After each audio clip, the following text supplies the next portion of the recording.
BK Hariprasad ಹೇಳಿಕೆ ಖಂಡಿಸಿ ಬಿಜೆಪಿಯ ಹೋರಾಟ ನಡೀತಾ ಇದೆ. ಸದಾಶಿವನಗರ ಠಾಣೆ ಎದುರು ಸುನೀಲ್ ಕುಮಾರ್ ಅವರು ಪ್ರತಿಭಟನೆಯನ್ನ ನಡೆಸ್ತಾ ಇದ್ದಾರೆ. ಮಾಜಿ ಸಚಿವ ಸುನೀಲ್ ಕುಮಾರ್ ನೇತೃತ್ವದಲ್ಲಿ ಪ್ರತಿಭಟನೆಯನ್ನ ನಡೆಸಲಾಗ್ತಾ ಇದೆ. ರಾಜ್ಯ ಬಿಜೆಪಿ ಪ್ರಧಾನ ಕಾರ್ಯದರ್ಶಿ ವಿ ಸುನೀಲ್ ಕುಮಾರ್ ಪ್ರತಿಭಟನೆಯ ಸಂದರ್ಭದಲ್ಲಿ ಪೊಲೀಸರ ಜೊತೆಯಲ್ಲೂ ಕೂಡ ವಾಗ್ವಾದ ಆಗಿದೆ. ಪ್ರತಿಭಟನಾಕಾರರನ್ನ ವಶಕ್ಕೆ ಪಡೆದು ಕರೆದೊಯ್ದಿದ್ದಾರೆ ಪೊಲೀಸರು. ನಿನ್ನೆ ಬಿಕೆ ಹರಿಪ್ರಸಾದ್ ಅವರು ಏನ್ ಹೇಳಿಕೆಯನ್ನ ಕೊಟ್ರಲ್ಲ, ಆ ಒಂದು ಹೇಳಿಕೆ ರಾಜಕೀಯ ವಲಯದಲ್ಲಿ ಸಾಕಷ್ಟು ಸಂಚಲನವನ್ನ ಸೃಷ್ಟಿ ಮಾಡ್ತಾ ಇದೆ. ಗೋಧ್ರಾ ರೀತಿಯಲ್ಲೇ ಈ ಬಾರಿಯೂ ಅಲ್ಲಿ ಅಟ್ಯಾಕ್ ಆಗುವಂತಹ ಎಲ್ಲ ಸಾಧ್ಯತೆ ಇದೆ, ದುರಂತ ಮರುಕಳಿಸುವಂತಹ ಸಾಧ್ಯತೆ ಇದೆ. ಸೊ ಹಾಗಾಗಿ ಇಲ್ಲಿಂದ ಹೋಗುವಂತಹ ಕಾರ್ಯಕರ್ತರ ಬಗ್ಗೆ ಆಗಿರಬಹುದು, ಭಕ್ತರ ಬಗ್ಗೆ ಆಗಿರಬಹುದು, ಸರ್ಕಾರ ಎಚ್ಚರಿಕೆಯನ್ನ ವಹಿಸಬೇಕು ಅನ್ನುವಂತ ಸ್ಟೇಟ್ಮೆಂಟ್ ಕೊಟ್ಟರು. ತುಂಬಾ ಜನ ಕಾಂಗ್ರೆಸ್ನ ನಾಯಕರು ಇದರಿಂದ ಅಂತರ ಕಾಯ್ದುಕೊಳ್ಳುವ ಪ್ರಯತ್ನ ಕೂಡ ಮಾಡಿದ್ರು. ಇದು ಬಿಕೆ ಹರಿಪ್ರಸಾದ್ ಅವರ ವೈಯಕ್ತಿಕ ಹೇಳಿಕೆ.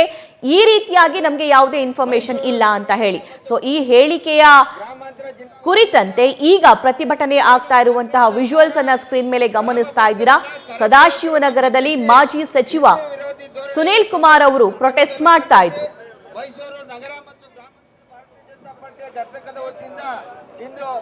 ಹಿಂದೆ ಮುಂದೆ ನೋಡುತ್ತಿರುವ ಕಾಂಗ್ರೆಸ್ ಸರ್ಕಾರಕ್ಕೆ ರಾಮ ಮಂದಿರವನ್ನು ಮತದ ಕಾರಣಕ್ಕಾಗಿ ವಿರೋಧಿಸುತ್ತಿರುವ